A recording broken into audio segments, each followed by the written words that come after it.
नमस्कार and welcome friends. मैं सूरज और मैं इस चैनल में आप लोग का अभिनंदन करता हूँ। फ्रेंड्स, मैं कल कॉमन ईरर का एक क्लास लिया था और कुछ वर्ड बताया था। नियोफाइट आज सेकंड क्लास है, तो यदि पहला नहीं देखें वीडियो तो पहला प्लीज़ देख लें। तो चलिए, आज हम लोग का वर्ड है पटब। क्या वर्ड है? पटब। क्या वर्ड है? पटब। तो पटब मतलब होता क्या है? देखिए, ये आपको हाईलाइट में दिख रहा होगा पटब पूरा। आपको ये जो दिख रहा है पटब। पटब मतलब होता क्या है? पटब का अर्थ होता है परेशान करना। क्या होता है? परेशान करना, तंग करना। जैसे कि आप लोग तो एक कॉमन वर्ड होता है डिस्टर्ब, ये आप लोग बचपन से सुनते आए होंगे कि डोंट डिस्टर्ब मी, मुझे परेशान मत करो। तो आज आप लोग एक नया वर्ड सीखिए, पटब। अब डिस्टर्ब की जगह आप यूज कीजिए पटब, थोड़ा मॉडर्न वर्ड है पटब। क्या वर्ड है? पटब। तो याद रखिएगा कि परेशान करना, तंग करना। तो क्या वर्ड है इसका? पटब। इसका बहुत सारे साइनों हम आप लोग के लिए लेकर आए हैं। आपको जो दिख रहा है ना, बहुत ज़्यादा है। चलिए, एक याद कीजिएगा, पटब। क्या याद करना है? पटब। उसके बाद आता है आपका डिस्टर्ब। क्या आता है? डिस्टर्ब। क्या आता है? डिस्टर्ब। उसके बाद पेस्टर। उसके बाद पेस्टर। उसके बाद पेस्टर। उसके बाद पेस्टर। उसके बाद वैक्स। उसके बाद वैक्स। उसके बाद वैक्स। उसके बाद एनॉय। एनॉय। एनॉय। उसके बाद बॉदर। बॉदर। बॉदर। उसके बाद मडल। मडल। मडल। उसके बाद रफल। उसके बाद रफल। रफल। रफल। देखिए, ज़्यादा जरूरी है प्रोनाउंसिएशन। आपको देखिए, मैं एक वर्ड के कम से कम 8 से 10 मीनिंग बता रहा हूँ साइनो। मतलब आप लोग तो पहले एक ही वर्ड बोलते होंगे lump sum, don't put up me, don't disturb me. आप कोई भी यूज कर सकते हैं, don't vex me, don't annoy me, don't bother me, don't muddle me, don't ruffle me. Pronunciation पर ध्यान दें और स्पेलिंग पर भी, क्योंकि मिस स्पेल्ड में भी पूछता है। मिस स्पेल्ड में भी पूछता है। तो किसी को बोलिए, क्या बोलिएगा? Don't put up me, don't disturb me, don't pester me, don't vex me, don't annoy me, don't bother me, don't muddle me, don't ruffle me. मुझे परेशान मत करो। तो आप सीख चुके होंगे। चलिए, मैं एक दो बार बोल रहा हूँ, अगर आप लोग बोल सकते हैं तो जहाँ बैठे एक दो बार प्रोनाउंसिएशन धीरे धीरे करें, लेकिन कीजिए प्रोनाउंसिएशन, इससे याद हो जाएगा आप लोग को भी। Put up, disturb, pester, vex, annoy, bother, muddle, ruffle. Put up, disturb, pester, vex, annoy, bother, muddle, ruffle. Put up, disturb, pester, vex, annoy, bother, muddle, ruffle. Put up, disturb, pester, vex, annoy, bother, muddle, ruffle. Put up, disturb, pester, vex, annoy, bother, muddle, ruffle. Put up, disturb, pester, vex, annoy, bother, muddle, ruffle. हो सकता है आप लोग को याद भी हो गए। चलिए, देखिए, पहला था आपका पटअप। उसके बाद आता है डिस्टर्ब। उसके बाद आता है पेस्टर। उसके बाद आता है एनॉय। उसके बाद आता है बॉदर। उसके बाद आता है मडल। उसके बाद आता है रफल। तो put up, disturb, pester, vex, annoy, bother, muddle, ruffle. सबका मतलब क्या हुआ? परेशान करना या तंग करना। तो याद रखिएगा, put up, disturb, pester, vex, annoy, bother, muddle, ruffle. कोई कोई इसको मूडल पढ़ता है, मूडल नहीं पढ़ना है, मडल है ना, मडल या रफल। तो इसका मतलब हुआ परेशान करना। उम्मीद करते हैं आपको याद हो गया होगा। चलिए, अब हम लोग कुछ कॉमन ईरर बनाते हैं। देखिए, आज हम लोग का कॉमन ईरर जो है पास्ट इंडेफिनिट का है। आपको दिख रहा होगा इसका स्ट्रक्चर, सब्जेक्ट प्लस भी टू प्लस ऑब्जेक्ट या कॉम्प्लीमेंट। ये देखिए, सब्जेक्ट प्लस भी टू, ये जो स्ट्रक्चर आपके सामने है, सब्जेक्ट प्लस भी two plus object, subject plus भी टू प्लस ऑब्जेक्ट। ये पास्ट इंडेफिनिट का स्ट्रक्चर है। पास्ट इंडेफिनिट अपने साथ भी टू लेता है, याद रखिएगा। पास्ट इंडेफिनिट जो है अपने साथ कौन सा फॉर्म लेता है? वर्ब का दूसरा फॉर्म, वर्ब भी टू, भी टू, वर्ब का दूसरा फॉर्म। ना तो V1, ना तो V3, ना तो V4, ना तो V5, सिर्फ V2। याद रखिएगा, पास्ट इंडेफिनिट V2। और इसका पहचान ही क्या है? जैसे पास्ट इंडेफिनिट को आप कैसे पहचानेंगे? तो उसमें देखिए, या ई ए होगा, पास्ट इंडेफिनिट का निशानी या ई ए। जैसे बोलते हैं मैंने खाया, तो मैंने, तो सब्जेक्ट क्या? आई। और खाना क्या क्या होता है? ईट, लेकिन हमको V2 लेना, तो आई एट। वह गया, यू वेंट, ही वेंट, मतलब भी टू लेना। तो देखिए, भी टू ये तो नॉर्मल बात है, ये तो सबको पता होता है। तो ये कहीं पूछता नहीं एग्जाम में, थोड़ा इससे अपडेट वर्जन पूछता है। तो आप एक बात याद रखिएगा कि पास्ट इंडेफिनिट के साथ क्या क्या आता है, last, past, ago, before, study. आप याद रखिएगा पास्ट इंडेफिनिट यानी कि subject plus V2 plus object के साथ सेंटेंस के आदि अंत में, सुनिएगा बात को ध्यान से, सेंटेंस के अंत में last, past, ago, before, study रहे तो आप V2 लगाएंगे, वर्ब का कौन फॉर्म लगाएंगे, V2।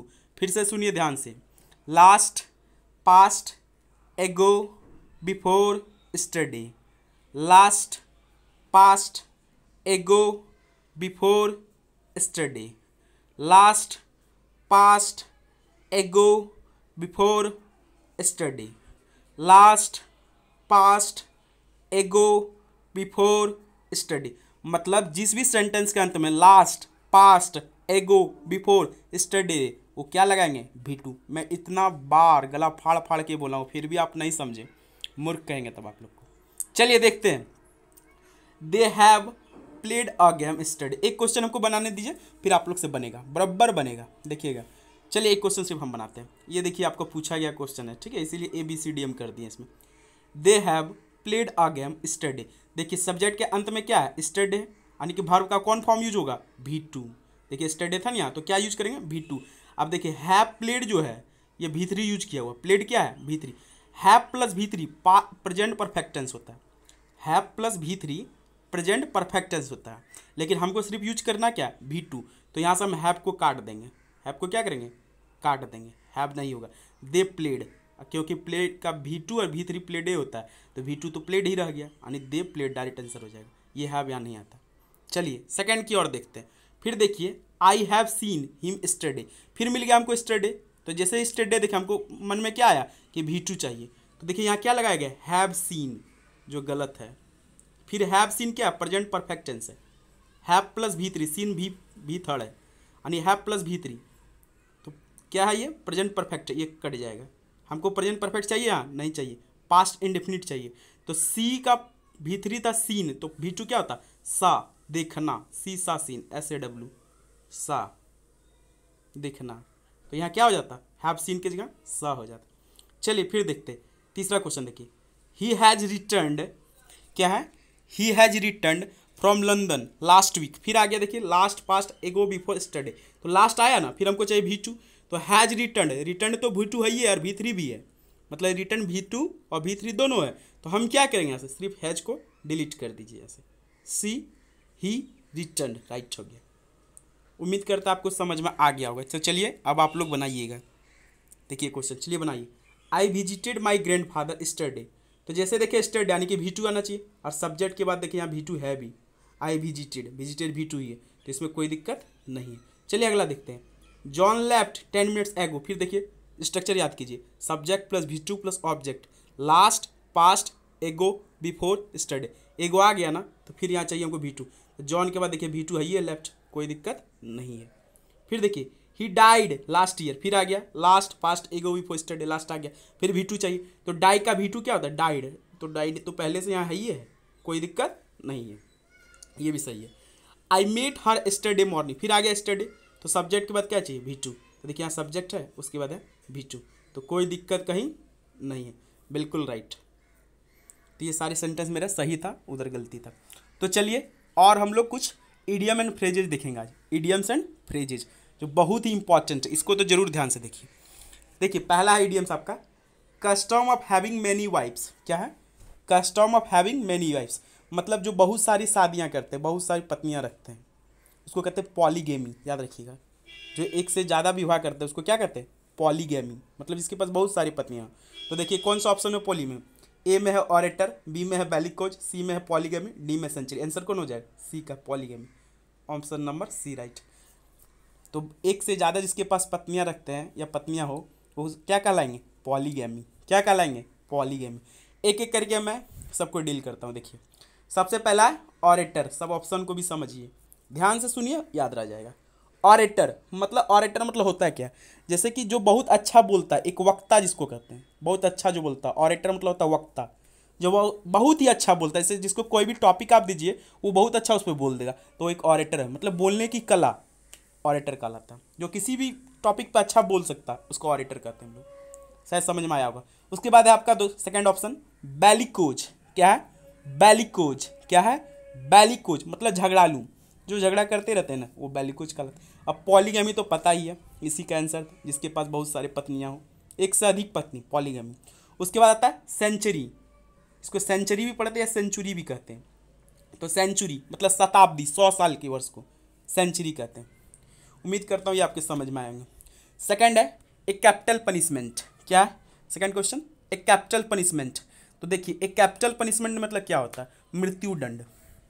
जैसे कि किसी को मृत्यु दंड दिया जाता है ना, तो इंग्लिश में हम क्या बोलेंगे? भाई कैपिटल पनिशमेंट मिल गया उसको। कैपिटल पनिशमेंट, मृत्यु दंड, यानी कि डेथ पनिशमेंट। तो देखिए कौन ऑप्शन में डेथ पनिशमेंट है? ए नंबर में at exact time, B number में डेथ पनिशमेंट। तो आंसर क्या हो गया? Death punishment.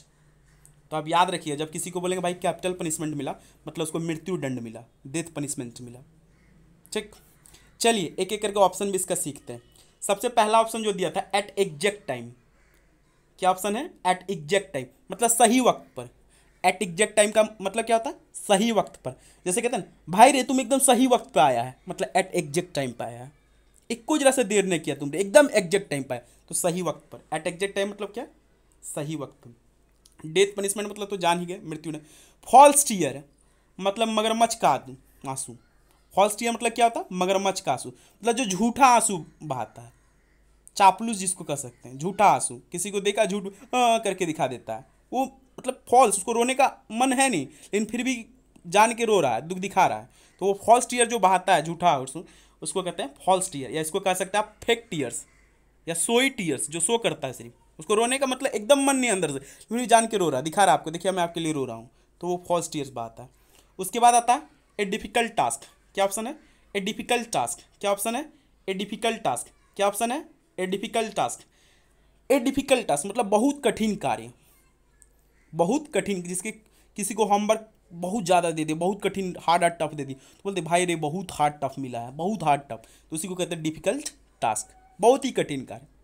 इसका एक और मीनिंग अगर आप याद रख सके तो ए डिफिकल्ट टास्क को ए डिफिकल्ट जॉब भी कहते हैं। क्या कहते हैं? A difficult job. उम्मीद करता हूँ आप लोग का आज का सेशन अच्छा लगा हो। यदि वीडियो अच्छा लग रहा है तो प्लीज़ लाइक कीजिए, शेयर कीजिए, सब्सक्राइब कीजिए। Thank you for so watching. Thank you.